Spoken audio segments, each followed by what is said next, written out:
What's up, man? It's 2Sneaky, man. And we back with another sneaky video, man. Back with another Luigi video, man. You feel me? But yeah, man, we get straight into it like always, man. Make sure you like, comment, and subscribe on the video, man. This video gonna get dropped today. Like always, I drop it on 2Sneaky, man. Make sure y'all boys get at it. Let's get straight into it. Match that gun to the 3 shell casings that we found in Midtown at the Who told him to check his phone? You at work, right? Don't let it happen again. scene of the homicide.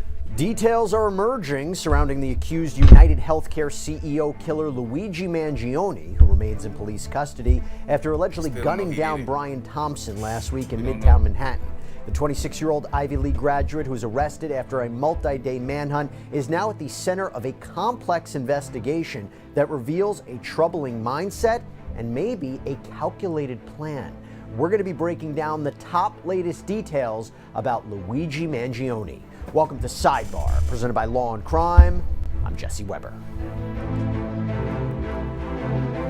The circumstances surrounding the killing of United Healthcare CEO Brian Thompson continue to captivate the nation. Every day we are learning more about Luigi Mangione, the 26-year-old accused killer who is behind bars right now in a Pennsylvania jail awaiting extradition to New York to face additional charges, including second-degree murder. Now, the shocking events surrounding this case have just... Second-degree murder. You feel me? Then again, my boy don't know what second or first-degree murder is. But we tripping. Questions. They've raised questions about mental health, how societal grievances may lead to violence, how this killing took place. And as investigators continue to piece together the timeline and the motivations behind this alleged killer's actions, we are going to break down the top key details that we know so far about Luigi Mangione. And just for a refresher to get us caught up to speed, here's some quick background. So last week, United Healthcare CEO Brian Thompson was gunned down outside of the Hilton Hotel in Midtown Manhattan while he was on his way to an investors meeting. Surveillance images captured the killer wearing a hood and mask, ambushing Thompson before... Like, just look at this. Just look at this. Everybody look at this picture. The guy right there. He right there. Someone walking in right there. The car right there is on. No one saw him up that gun like this. The driver is right there. That's a driver. That's a security guard. That's whatever. Whoever in that car right there, I know the CEO for to hop in that car. So no one saw this.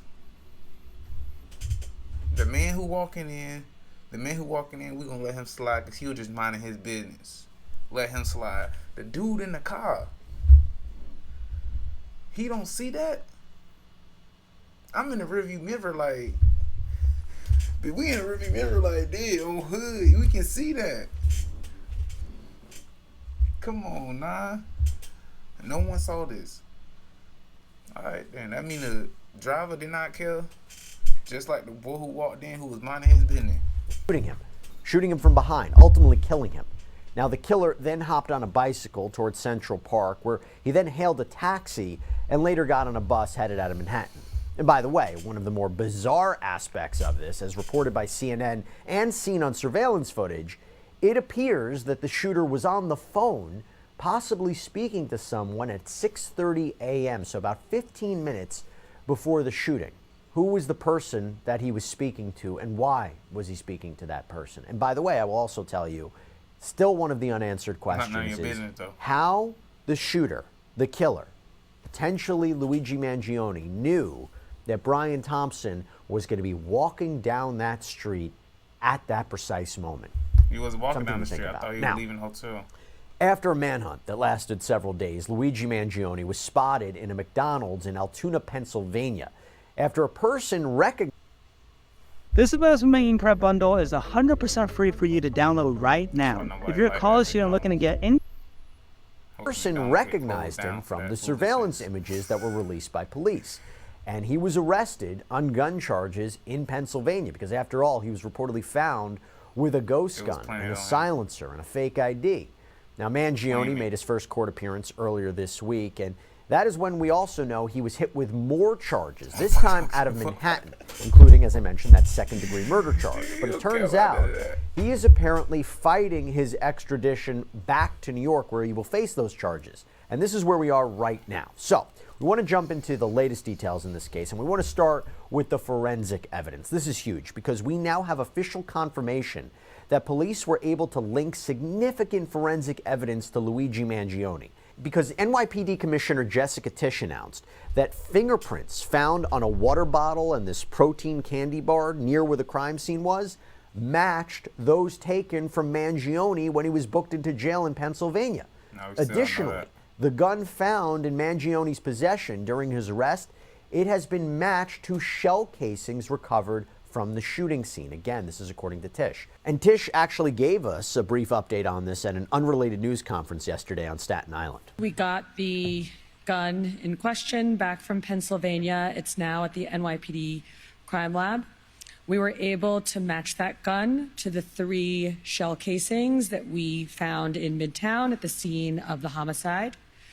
We were also able at our crime lab to match the person of interest's fingerprints with fingerprints that we found on both the water bottle and the kind bar near the scene of the homicide in Midtown. By the way, we don't know nothing about that, my boy. We didn't see that. We didn't hear nothing about that. I didn't see him eat a candy bar. We didn't see him drink water. My bad. We don't know. We don't think it's him. The people have spoken. From a story like this, the world is just so scary. It really is. And I am sure you ask yourself sometimes, the world is scary. How can I protect myself? Or how about this? How about protecting your home? First of all, everybody in law and crime is the only people scared right now. We think, because I don't really know, but the people already know. You feel me? The people have spoken. We don't know what to do. You feel me? They not scared. We know the world is a scary place, but that particular day, the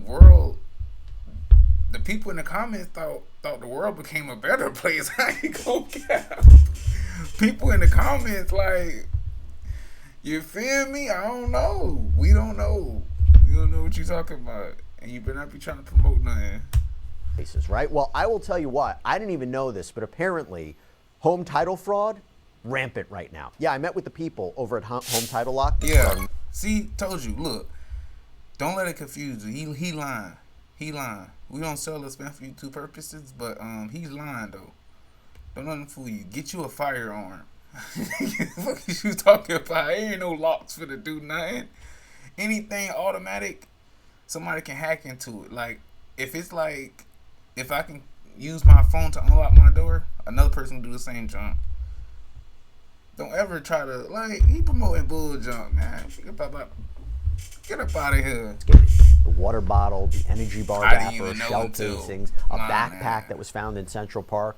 And when police initially confiscated these dropped items, their first round of testing, based on reporting, didn't yield any results. So this was prior to Mangione's arrest, when they didn't have his fingerprints to reference. And you match that up to the surveillance photos, right? The surveillance photos of the suspect at this hostel, unmasked. You match it up to the surveillance photos of this suspect in the Starbucks right before the shooting, on the street, in the taxi cab. It's all adding up to build a case. I don't know what you're talking about. We don't know what he's talking about. I don't know what you're talking about. We don't see that. We don't see that. The people have spoken. We don't see that. The weapon. The weapon that was found on Mangione has been described as a 3D printed ghost gun that was equipped with a suppressor and loaded with live ammunition. Prior to this latest forensic discovery, we knew that the casings that were recovered had the words deny, depose, and delay written on them, which raised speculation about the suspect's motive being linked to some kind of resentment with the healthcare industry because of their resemblance to a book that criticized insurance companies. But now we seemingly have the positive identification that those casings matched Mangione's specific weapon, or at least that is what the allegations are. Now, as for Mangione's capture inside of that Altoona McDonald's, we learned recently a bit more information. So a man who was allegedly inside. I feel like I seen someone taking a picture of somebody. Get out his face. Bitch, the whole McDonald's would have started jumping on food. Whole McDonald's.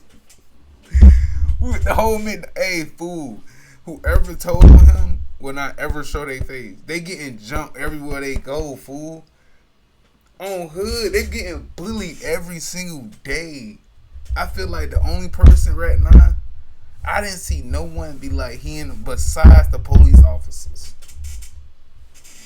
on TV. I'm both. Other than that, fool, everybody else been on his side. So if the dude who told get on the internet, fool, they is on his ass.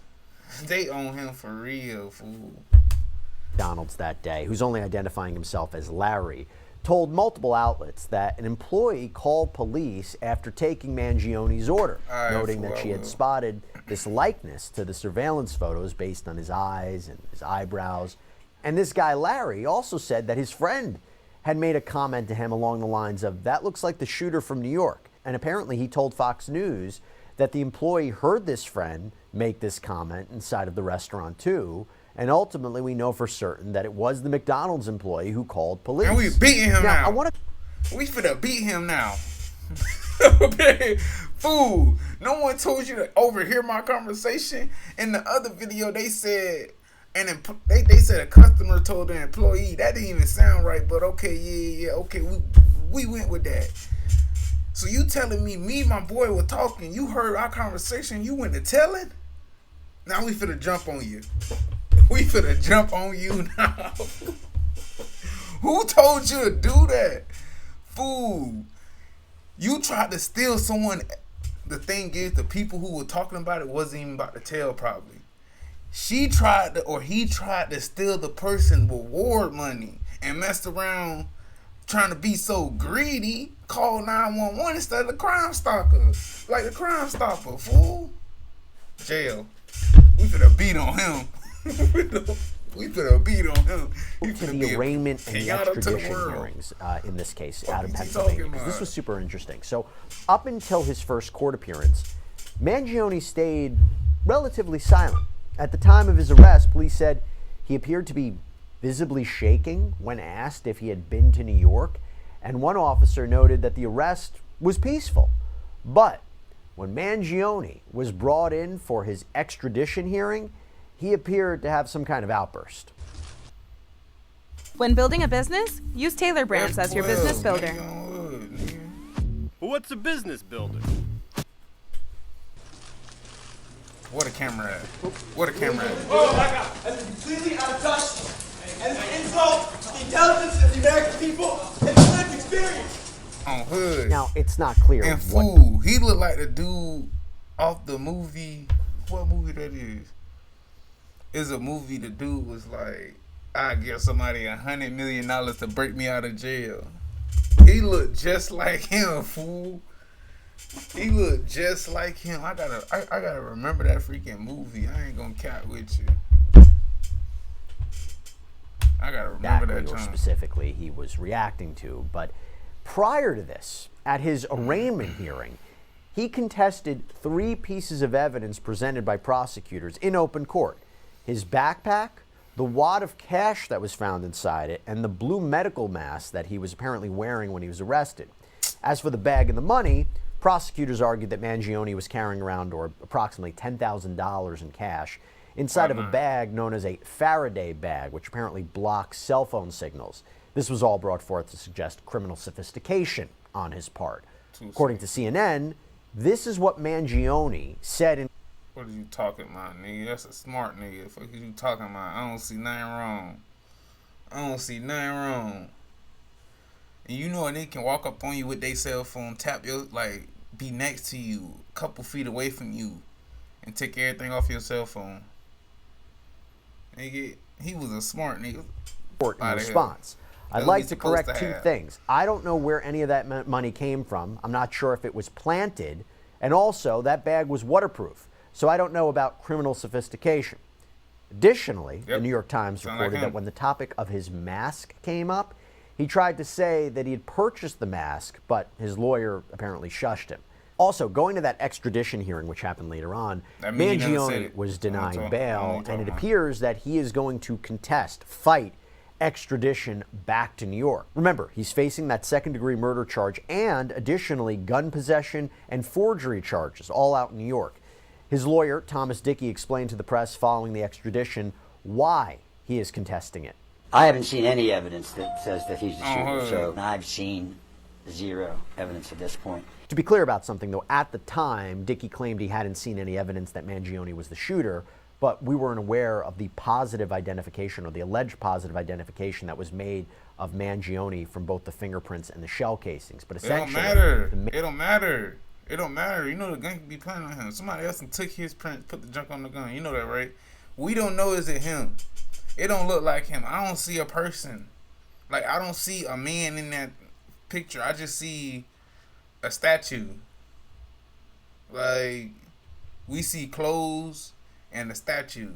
That's all we see. We don't see nothing. That could be a mannequin. Like, come on, nah. We don't know that. We don't know who that is. Reason behind fighting this, according that to his attorney, still there is to get more day. time to look at the evidence right that's now, coming that out of New York. still there. As of yesterday morning, Dickey stood by his statement that he had not seen evidence linking his client to the crime. Again, this is before the positive identifications that I made, but this is what he told to Good Morning America, that he was in the process of reviewing everything. And according to the New York Times, Mangione's decision to fight the extradition could potentially grant him an evidentiary hearing, where apparently the Manhattan DA's office would have to present a witness to support the request for extradition. And this is a process that incorporates both the governor of New York and the Manhattan district attorney, to be clear about that. But now I want to get into the why behind this crime, because investigators are looking into this, and there might be a belief that Mangione's motive could be rooted in personal pain and the health struggles that he was facing, and more importantly, this deep-seated animosity towards the healthcare industry. This may have all started, though, with a debilitating back injury that Mangione had been suffering. So it's been reported by NBC that Mangione was suffering from back pain since he was a child, but his condition was apparently aggravated by surfing. This is according to Yahoo News. And I should also say, this is also according to a now deleted Reddit account with the handle Mr. Cactus. This was reviewed by NBC News, and it's believed that could be Mangione's account. And these archive posts that were reviewed appear to be consistent with key events in Mangione's life, including his frustrations with his condition and the healthcare system. And NBC actually showed some of the posts to friends who knew Mangione, and they recognized some of the events mentioned and the life events discussed. So it gives it a little bit more credence that this account could in fact belong to Mangione. Now, one thing that sticks out about this account is that it was particularly active in discussions related to a specific spinal condition. You know, in one post from April, the user shared that his condition worsened to the point where it was, quote, felt every day. In October, there was another post that shared advice for other sufferers, saying constant pain means something is wrong. Mangione's back issues seemed to intensify after a surfing incident in 2022, where he apparently slipped and aggravated this condition. This was posted about on Reddit, where the user said that his right leg shut down for a week and caused issues with his hip, including muscle twitching and numbness. We actually spoke with a former roommate of Mangione, RJ Martin, who told us what Mangione was experiencing when he was living with him. My understanding is it was either an injury or some sort of pre-existing condition that he'd had before he moved to Hawaii, and that his spine had a misalignment. I feel like if the news people come be like, hey, you can tell me about your roommate who would be in there? No, I don't. I really have nothing to say. We really ain't talk like that. Like, what's the point of me being on here? If I go on there, I'm on this bitch just like this. Bitch, just like this. Bitch. Just like this, talking to him. On hood, nigga, just like this. What you want me to say? Yeah. I just wanted to be on camera, G. I don't have really nothing to say on here. I ain't gonna cat with you. The freak. And I think he'd showed me the x-rays of that too. So his nervous cord was being pressed, and I believe his discs. It was one of those interesting injuries where, you know, one day he could perhaps be athletic and do something, and then the next day just immobile and stuck in bed. Going to 2023, this Reddit user, believed to be Mangione, mentioned undergoing spinal fusion surgery to address this worsening condition, a procedure that involves connecting vertebrae with screws and rods to alleviate that pressure. That post read, "Yeah, I had L5-S1 spinal fusion 6 months ago after 1.5 years of failed conservative treatment. Within 7 days of the fusion, I was on 0 pain meds. That's probably faster than most folks, but my point is that your body isn't supposed to be in pain and needs meds. Even after getting my back sliced open and my spine drilled into, I wasn't in much pain." And Martin had also told us about this procedure of Mangione's. I checked in with him. You still know it's him though. Say hello to Sky High by Hubble Contacts. Okay, Start your subscription now for 40% off your first. I always remember this. Look, the crackers can always figure out who account it is. If the crackers just go off a hunch, oh, I think it's theirs. Nah, they just fishing, my G. The feds can always figure out who account it is. If the feds can't figure out who account it is, it's not his account. I don't know what to tell you, because you can't pin that on him. Y'all could have linked the Revit account on his phone. If that account ever been on his phone, y'all would know that all the extra junk. They could have known all this. Since they don't know all this, it's not his account. We don't care. Maybe a little over a year, about a year ago, less than a year ago, asking how the surgery went. And we had some text communications. He sent me some images of his x-rays post-surgery. And it's those kinds of images, I think some of them are already out there, that just make you cringe. You know, you look at 3-4 inch screws into somebody's spine. So why is the back pain so important? Well, experts in pain science have pointed out that chronic back pain can negatively affect not only just physical health, but also mental health, their well-being. This board-certified neurosurgeon, TikToker, who goes by Lady Spine Doc, offered her expert opinion on how a person in chronic pain may have been driven to take someone else's life. This was supposedly his banner photo on X, which leads us to think that this potentially could represent his own spine x-ray. I have also read that he was a wrestler, and wrestlers are subject to hyperextension injuries, which can lead to pars defects. That's where you have instability in your spine that would necessitate a spinal fusion, and this is most common in young men at L5 and S1. This x-ray does represent an L5-S1 spondylolisthesis, which could potentially correlate to an injury that he has sustained and potentially a surgery that he has had that could have led him to have chronic pain. You can imagine someone that lives in chronic daily pain, the pain that they suffer, and if they are denied the anger that goes into their suffering. I'm not saying that this justifies what he did, but why just can't take out the doctors who did it?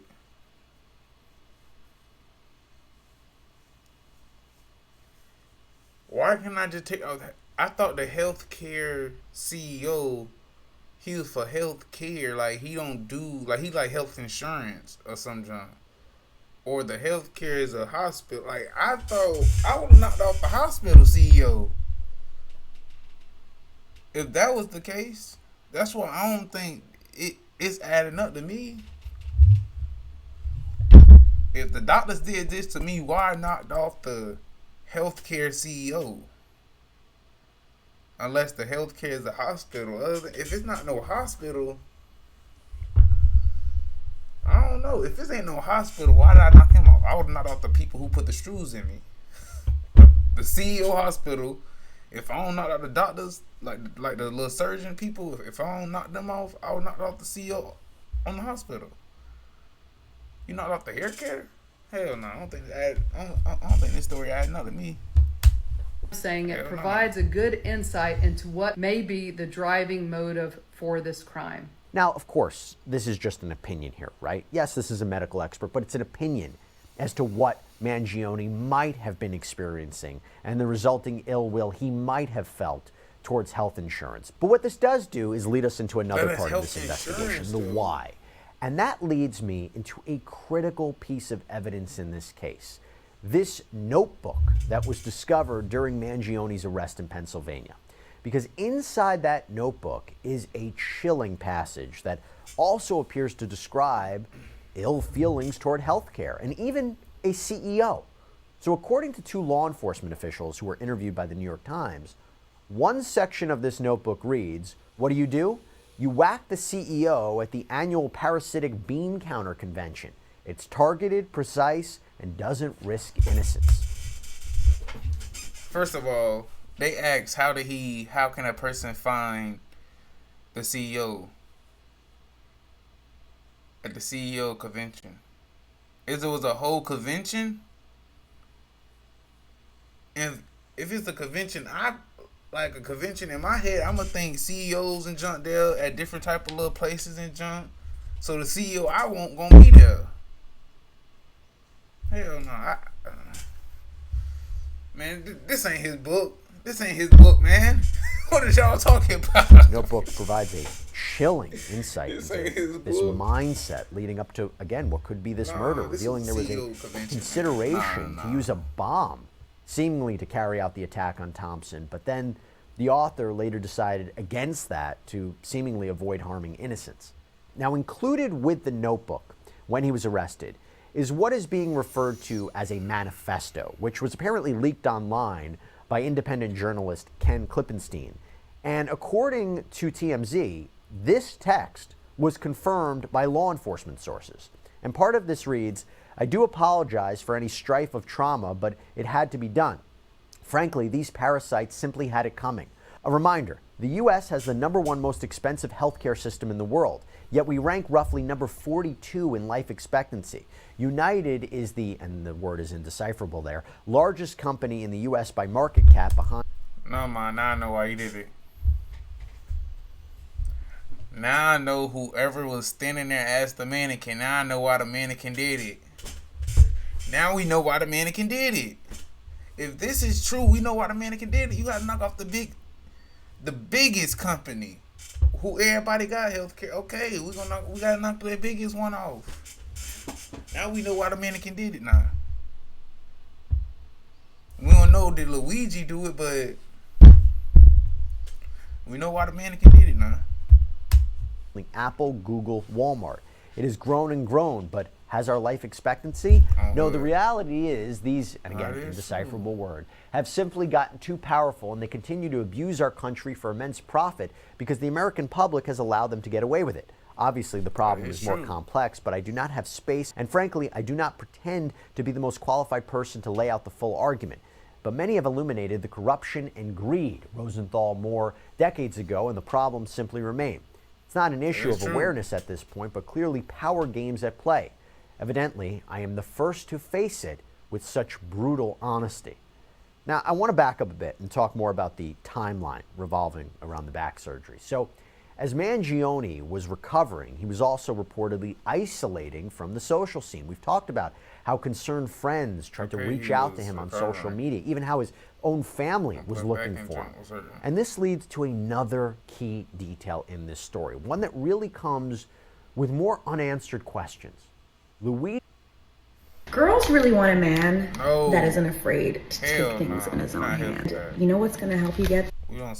Luigi Mangione's mother allegedly filed a missing persons report with the San Francisco Police Department before the shooting. The timing on that is odd enough. San Francisco? But even more odd was the fact that she filed the report in November when she and the rest of the family had not heard from him seemingly for a couple of months before that. And we know this because a friend of Mangione, Aaron Cranston, revealed to the New York Times that he had received a message indicating that Mangione's family was looking for him.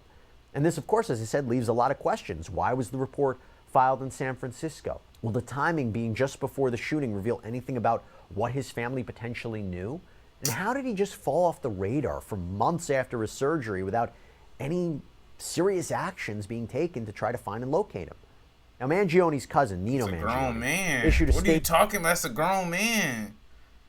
Why wasn't no serious actions even? What are you talking about? We've been calling him, blowing him up, fool like that.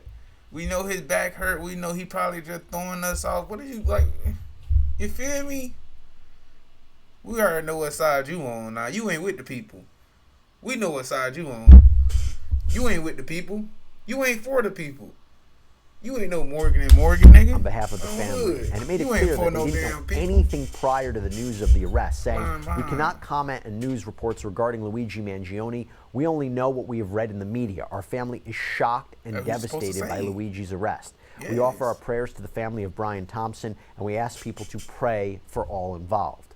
And of course, we know during this time of isolation that his online activity seemed to reveal these odd ideological leanings, particularly this Goodreads review from earlier this year of the manifesto of the Unabomber Ted Kaczynski, in which Mangione seemingly gave the book a 4-star rating. So his investigators worked to iron out the motive here. I don't get it. I don't get it. Y'all trying to pin jump together. He gave him a, like you said in the other video, fool. Trying to read out the quote just because he put the quote up there. Okay, and my boy gave a book a 4-star rating. He in the wrong.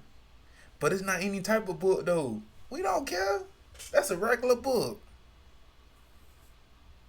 There's a lot of people gave Weird Behind books freaking 4 stars. A lot of people gave Weird Behind movies 4 stars. Weird movies.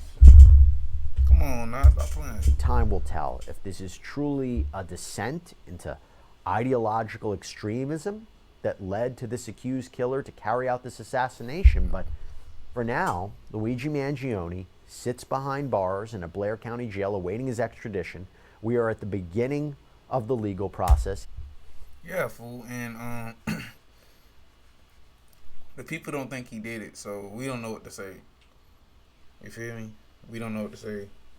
They don't think he did it. Since the people don't think he did it, we don't think he did it. I don't think he did it. You feel me? At this point, my boy Robin Hood right now. We don't know. My boy Luigi without Mario right now. Mario wanted to stay home. My boy had to slide by himself. We don't know. We don't know what to say. We don't know what to say. Come on now, you look up the word Luigi on the internet right now, he pop up. Not no Mario, Luigi Brothers, not the Smash Bros, none of that. He pop up. You look at the word Luigi on Google right now, he pop up. Come on now, stop playing with that boy. Fool been tripping, fool. But look though, make sure you like, comment, and subscribe on the video, man. I'm gonna drop this today. Make sure y'all boys get at it, man. It's Mr. 2Sneaky, man, and we out with it, man. Let's go.